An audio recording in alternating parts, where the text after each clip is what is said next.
Everyone, good morning. সবাই কেমন আছো? আশা করছি তোমরা খুব ভালো আর সুস্থ আছো। আমিও ভালো আছি। তো যাই হোক, সকালে সব কাজকর্ম সেরে নিয়েছি, সেরে চান পুজো হয়ে গেছে। এসে দেখো একটু চা বসিয়ে নিলাম নিজের জন্য। এখানে আটা আর ময়দা তেল দিয়ে রেখেছি, লুচি করব ছেলের জন্য টিফিনে। তো যাই হোক, রান্নাও করব। আর এদিকে ছোটো রাজপুত্র চলে এসছে তারাপীঠ থেকে, ওই যে ঘুমাচ্ছে। তো সকালবেলা এলো 6টার সময়। ব্যাস এবারে ও আসতেই কাজ বেড়েছে। দেখো কত কেচেছি, এগুলো এখন মেলা হয়নি, মেলতে হবে ওর জামা কাপড়। আমার তো আবার কি বলো তো, ওই রেখে দিতে ভালো লাগে না। অনেকে আছে কোথাও থেকে ঘুরে ঘুরে আসলে দেখবে রেখে দেয়, ও আস্তে আস্তে 3-4 দিন ধরে করে, এরকম একটা ব্যাপার। আমার আবার সাথে সাথে চাই। তো যাই হোক, কেচেছি, পরে মেলবো, সময় করে এখানেই মেলবো। ছাদে আর যাবো না, ছাদে যাওয়ার মতো আর শক্তি নেই এই গরমে রোদ্দুরে। চলো, চাটা হয়ে গেছে। তো আজকের ব্লগটা এখান থেকে স্টার্ট করছি, তোমরা সঙ্গে থাকো, দেখতে থাকো। আজকে যা গরম পড়েছে না, কিছুই যেন ভালো লাগছে না। প্রথমে একটা ডিটক্স ওয়াটার বানাতে হবে। তো চলো, চাটা খেতে খেতে আলুটা কেটে নিলাম। এরকম 5 ফোড়ন দিয়ে দিচ্ছি তেলে। আমার ছেলেরা আবার এই তরকারিটাই ভালোবাসে, 5 ফোড়ন দিয়ে টমেটো। চলো, ফোড়নটা হয়ে গেছে, আলুটা দিয়ে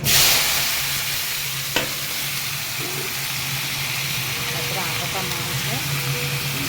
এদিকে রান্নাটাও তো করতে হবে, আগে টিফিনটা করে নিচ্ছেই যেন আবার ভাত বসানো একটু হয়ে যাবে গ্যাসটা, ওই জন্য। এদিকে দেখো ডাল বসেছি। আমি মটর ডালটাকে একটু ভিজিয়ে রেখেছিলাম, আম দিয়ে করবো। যা গরম পড়েছে, গরমে যেন কিছু না। এই যে আমটা দেখো, কাঁচা আম পেকে গেছে, মানে এত গরম যে ফ্রিজেও জিনিস পেকে যাচ্ছে আর নষ্ট হচ্ছে। তাহলে কী করবো বলো? দেখো, এবার আমটা দিয়ে দিলাম, গোটাই দিয়ে নুন আর হলুদ দিয়ে দিলাম।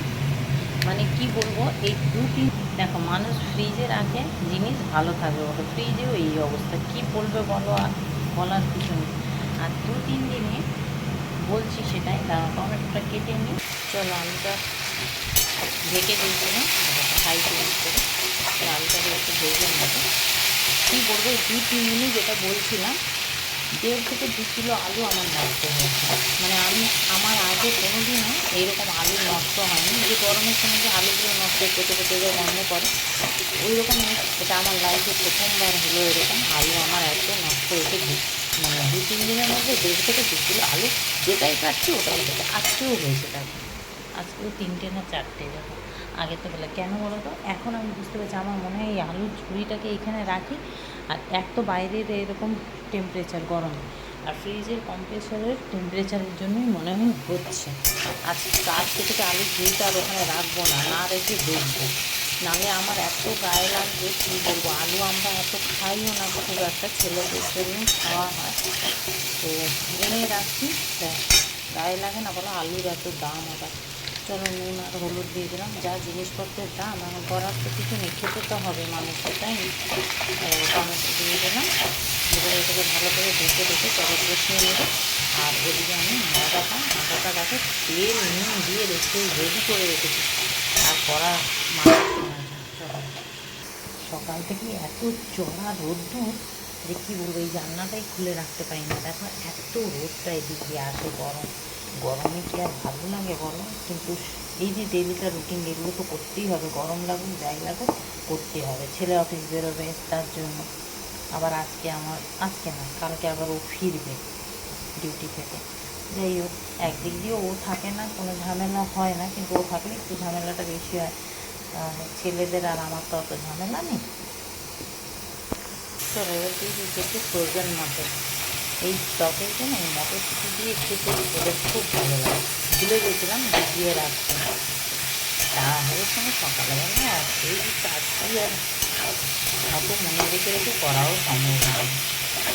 ভুলে যাবে এক্ষুনি অবস্থা, মানে চলো, আমার ডালটাও হয়ে গেছে, আটাটাও মাখা হয়ে গেছে। লুচি কেটে নেবো।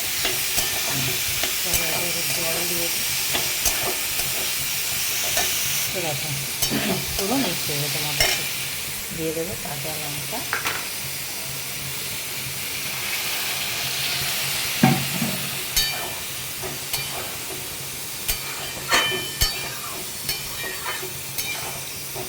এবার ঢেকে দিই। এটা হয়ে যায় না, এবার লুচি কেটে নেব।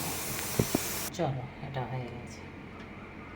তরকারিটা নামিয়ে লুচিগুলো আগে ভাজবো। তো ডালটা হয়ে গেছে, ওদিকে ভাতটা বসিয়ে দেবো লো ফ্লেমে, যাতে ফুটে না পড়ে, তাহলেই তো এঁটো হয়ে যাবে। চলো, তরকারি হয়ে গেছে, এনে দিয়ে দিচ্ছি ধনে পাতা। ছেলে বলেই দিয়েছে ধনে পাতা দিতে তরকারিতে।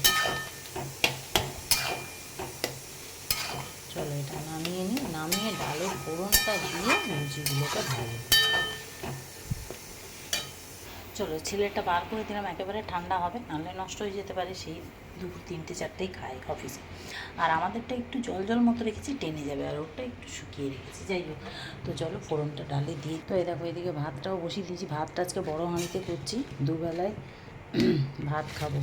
যদি কেউ যদি ডাল তরকারি দিয়ে খায় খাবে, আর জল ভাতও খাওয়া হবে, সেই জন্যই বসিয়ে দিলাম। ঘেমে যাচ্ছি, পুরো জল হয়ে যাচ্ছি। চান করে কোনো লাভ হয় না সকালবেলা, যখনই চান করে বেরো তখনই গরম।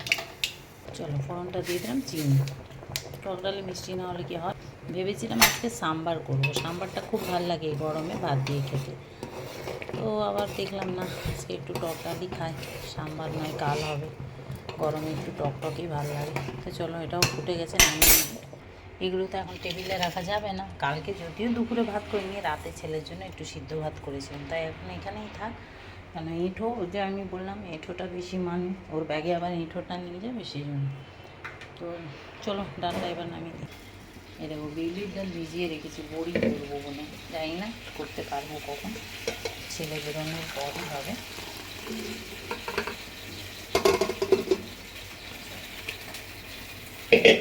চলো ডালটাকে রেখে দিই করি। তেলের মধ্যে দিয়ে দিলাম কাঁচা লঙ্কা, আর এবার আলু কুমড়ো চিংড়ি ছোলা দিয়ে ভাত দিয়ে দিচ্ছি, নুন আর হলুদ। ছেলের দুধ গরম করে দিয়েছে, এবং বাটির মধ্যে বসিয়ে দিয়েছি ভাতের মধ্যে।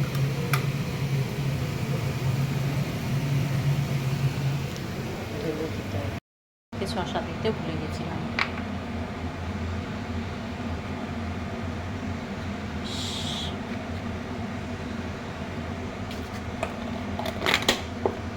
চলো এখানে কটা বাসন আছে, ধুয়ে নিই, তাহলে কি হবে, কাজগুলো গোছানো থাকলে তাহলে বড়িটা করতে পারবো।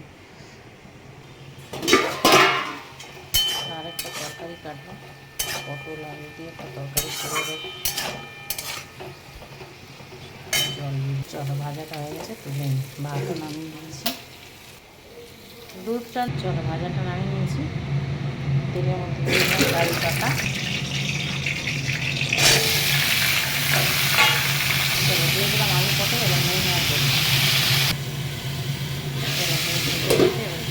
এটা বসিয়ে দিয়ে ওদিকে ব্যালকনিতে জামা কাপড় মেলতে গেছে, একটু পোড়া হয়ে গেছে। এটা ভাজা তো হয়ে গেছে, এবার দিয়ে দেবো দেখো টমেটো, লঙ্কার গুঁড়ো, এটা এমনি লঙ্কার গুঁড়ো, ভাতের জন্য, আর ধনে গুঁড়ো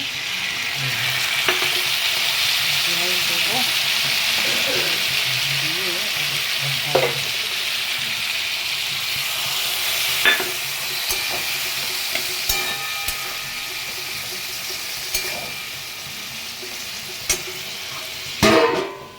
চলো এবারে একটু গরম মশলার গুঁড়ো দিয়ে দিলাম।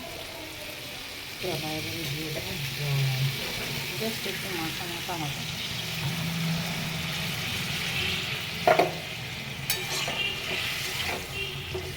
অনেক দিন পরে তরকারিতে গুঁড়ো লঙ্কা ব্যবহার করলাম, মানে তাও 2 বছর পর। এবার হোক, এই তরকারিটা হলেই আমার রান্না কমপ্লিট। তারপরে গোছাগুছি মোছামুছি মাজা ঘষা করে, তাও অনেকগুলো বাসন মেজে দিয়েছি, আবার এতগুলো বেরিয়েছে। হয়ে গেল, নামিয়ে দিই।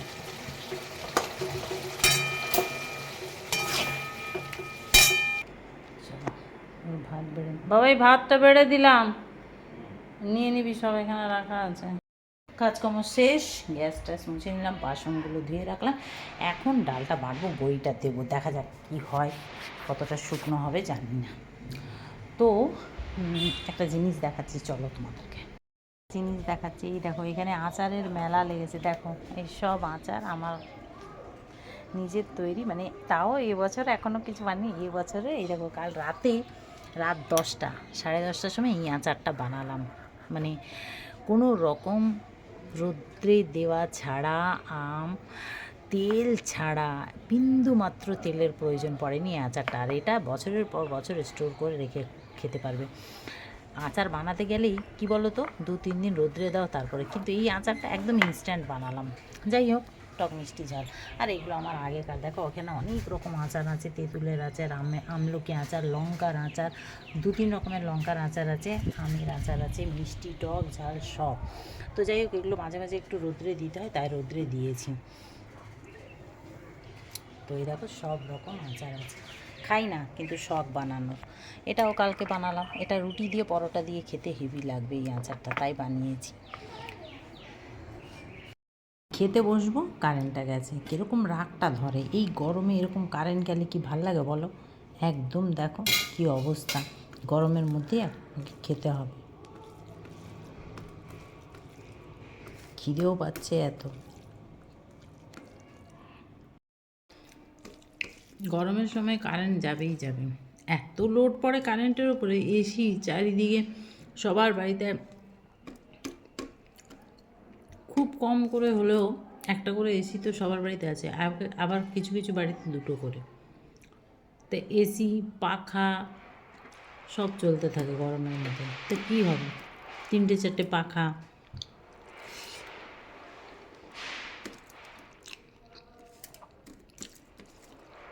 গরমের মধ্যে খেয়ে নিই, কী করবো।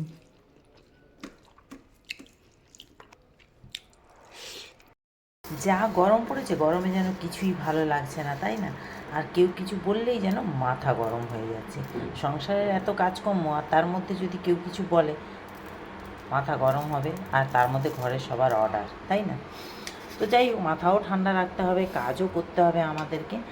তো এখানে নিয়েছি, দেখতেই পাচ্ছ, তিসির বীজ, যেটা আমরা বলি ফ্ল্যাক্সিড। তো এটা ফার্স্টে আমি আমার মতোই এটা নিয়েছি। তো এটাকে ফার্স্টে গুঁড়িয়ে নেব মিক্সিতে, তোমরা চাইলে পাটাতেও করতে পারো। চলো, এটা হয়ে গেছে, দেখো জাস্ট একটু ভাঙা ভাঙা করে নিতে হবে। এইবারে যেটা করতে হবে, 1 গ্লাস জল নিয়ে নিয়েছি একটা প্যানে, দিয়ে এটাকে আমি দিয়ে দিচ্ছি। তাই দেখো জলটা গরম হয়ে এসছে। এবারে এটা আস্তে আস্তে ফুটবে। তো এই দেখো ফুটতে আরম্ভ করছে, এবার 2 থেকে 3 মিনিট এইভাবে ফুটিয়ে নিতে হবে। আর এই যে এটা কিন্তু খাবার জল, ভালো জলেই এটা নিতে হবে ফোটাতে। আগে এই তিসি ফ্ল্যাক্সিড গ্রামের লোকেরা আটা, মানে এর আটা খেত, এখন মানে মানুষ এটা ব্যবহার করছে চুলের জন্য, মুখের জন্য, তাই না? আগেকার লোকেরা এগুলো খাওয়ার জন্য ব্যবহার করতো। তো যাই হোক, এটা ভালো করে আমি এখন ফুটিয়ে নিচ্ছি। তো এই দেখো, এটা ততক্ষণ ফোটাতে হবে যতক্ষণ একটা জেল ফর্মে তৈরি হচ্ছে না। আর জেলটা এমনই হবে, বেশি মোটা হবে না, জলটা ততটাই দিতে হবে যাতে এটা ঠান্ডা হবার পর সেইভাবেই যেন থাকে, মানে একটু পাতলা, বেশি মোটা হলে অসুবিধা আছে। তো যাই হোক, জলটা আমি ওই জন্য একটু বেশি দিয়েছি। আর এবার ঠান্ডা হলে ঠিক মেজারমেন্টে এটা চলে আসবে। তো যাই হোক, এটা তো অনেকটা বেশিই হয়ে যাবে আমার একার চুলের জন্য। তো এটা 2বারে ব্যবহার করব। আর এটা বানিয়ে তোমরা ফ্রিজেও রেখে দিতে পারবে, কোনো অসুবিধা নেই, 2-3বার ব্যবহার করতে পারবে। তো ব্যাস, মাথা ঠান্ডা করার একটা দারুণ উপায়। আর এটা কীভাবে ইউজ করতে হবে সেটা আমি পরে বলছি। তো দেখো, এই যে এটা হয়ে গেছে, চলো এবারে এটাকে নামিয়ে নেবো। ঠিক এইরকমই থাকবে, ঠান্ডা হলে এটা আর একটু টাইট হবে। তো চলো এটাকে এবারে নামিয়ে নেব। চলো এবারে দেখো, নিচে বসে গেছে ছাল চাপড়া করবো। আর এটা ওপরে তোমরা চাইলে এটা ঠান্ডাও করে, মানে ছেঁকেও নিতে পারো, আমি এটা ছাঁকছি না। তো ব্যাস, এটা একটা বাটিতে ঢেলে এবারে রুম টেম্পারেচারে আসা অবধি, মানে ঠান্ডা হওয়া অবধি অপেক্ষা করব। তারপরে এটাকে আমি ফ্রিজে রাখবো, ঠিক আছে? হ্যাঁ, ফ্রিজে। তোমরা হয়তো ভাববে ফ্রিজে কেন? তো ফ্রিজেই রাখলে এর যে কার্যকারিতা সেটা তখনই হবে। তো যাই হোক, ফ্রিজে রেখে দেবো। ফ্রিজে রেখে দেবার 10-15 মিনিট ফ্রিজে রেখে এটাকে ঠান্ডা করে নেবো। তারপরে দেখাচ্ছি এতে আরও বাকি কী কী মেশাতে হবে। কত কাজ থাকে, ভাবি এটা করবো সেটা করবো, যেই সারাদিন কাজকর্ম করার পরে একটু বিছানায় গিয়ে বসি, বিশেষ করে এসিটা চালিয়ে, ব্যাস এমন আরাম, শরীরটা ঠান্ডা হয়ে যায়। ব্যাস তখন চোখ লেগে যায়, ব্যাস ঘুমিয়ে পড়ি। আর তারপরে দেখো কী সুন্দর জানলা দিয়ে হাওয়া দিচ্ছে। একটাকে কেন অফ করে? যা গরম পড়েছে না। দেখি রান্নাঘরে কতগুলো বাসন আছে, সেগুলোকে এখন মাজব। ব্লগটা এখানে অবধি রাখছি, কালকে আবার দেখা হবে নতুন একটা ব্লগের সাথে। আজকে ব্লগটা কেমন লাগলো অবশ্যই কমেন্ট করে জানবে। আজকে তো মানে যা গেছে না, সকাল থেকেই ছেলে অফিস বেরোলেই মানে একটা তাড়াহুড়ো লেগে থাকে। তো যাই হোক, রোজই থাকে, কালকে ছুটি, কালকে একটু আরামে কাজ করবো, কিন্তু উঠতে হবে সকালে, আমাকে উঠতেই হবে। 8টার মধ্যে চান না করলে ঠাকুরের জল পাবো না, সেটা আমাকে উঠতেই হবে। তো চলো আজকের জন্য এই পর্যন্ত, আবার আসছি নেক্সট ভিডিওতে। সবাই ভালো থেকো, সুস্থ থেকো। ব্লগটা কেমন লাগলো অবশ্যই কমেন্ট করবে, ভালো লাগলে please please please like share করো, পেজটাকে ফলো করো, ইউটিউবটাকে সাবস্ক্রাইব করো। তো চলো টাটা, গুড নাইট। হ্যাঁ এখন বাজে 8টা, গুড নাইট জানিয়ে দিলাম। তো গুড নাইট, সবাই ভালো থেকো, সুস্থ থেকো। কিন্তু আমার ব্লগটা অনেকেই দেখছো আমি জানি, কিন্তু কেউ কমেন্ট করে না। আরে ভালো কমেন্টের দরকার নেই, খারাপই করো না, কমেন্ট করো বা একটু শেয়ার করো, লাইক দাও। ভালো জিনিসে তো সবাই লাইক দেয়, তাই না? ভালো জিনিস সবাই দেখে, সবাই লাইক দেয়, সবাই কমেন্ট করে, সবাই শেয়ার করে। খারাপটাও কেউ একটু কমেন্ট করে দাও, ভালো লাগবে। তো চলো টাটা, গুড নাইট। এত সুন্দর হাওয়া, ফুরফুরে হাওয়া, দেখো পাখা চালায়নি, খুব সুন্দর হাওয়া দিচ্ছে দেখো। তো যাই হোক, রান্না কমপ্লিট, সব কাজকর্ম সেরে ফেলেছি, গ্যাস মুছেছি, বাসন টাসন ধুয়ে রাখলাম। এখন দেখো ডালটা ভিজিয়ে রেখেছি, এটা এখন বড়ি করবো, বেলা 1টা বাজে। তো চলো তোমাদেরকে না একটা জিনিস দেখাই। এই দেখো এখানে আচারের মেলা লেগেছে, দেখেছো কত রকম আচার এখানে আছে জানো? 2-3 রকমের লঙ্কার আচার, কুলের আচার, তেঁতুলের আচার, আমলকির আচার, আমের টক মিষ্টি ঝাল আচার। আর এই আচারটা কাল রাতে বানালাম ইনস্ট্যান্ট, কি মাথায় ভূত চেপেছে। রাত 10টার সময় বসেছিলাম, গিয়ে চট করে আম বের করে আচারটা বানালাম। এখন আচার বানালেই কি বলো তো, 3-4 দিন রোদ্রে দেওয়া শুকনো হোক, তারপরে আচার বানাও। এটা ইনস্ট্যান্ট বানালাম, কোনো রকম রোদ্রে দেওয়া ছাড়া, টক মিষ্টি ঝাল আচার। জানো তো এই আচারটা বানানো খুব সহজ আর খেতেও দারুণ লাগে, এটা রুটি পরোটার সাথে হেভি লাগে। তো বানিয়েছি কাল রাতে, তেলও দিইনি, তেল ছাড়া, এক বিন্দু মাত্র তেল দিইনি। আর এই আচারগুলো মাঝে মাঝে রোদ্রে দিই। এটা দেখো, আচার নাকি যত কালো হয় পুরনো হয় তত টেস্ট হয়, জানি না সত্যি কি মিথ্যা। এই কুলের আচারটা আজ 3 বছর হয়ে গেল, খাই না, শখে বানাই। তো দেখেছো কত রকম আচার। এখন রাতে আর সেরকম কিছু রান্না নেই, দুপুরেই বললাম বেশি করে ভাত করে রেখেছি, গরমে আর কি ভালো লাগে।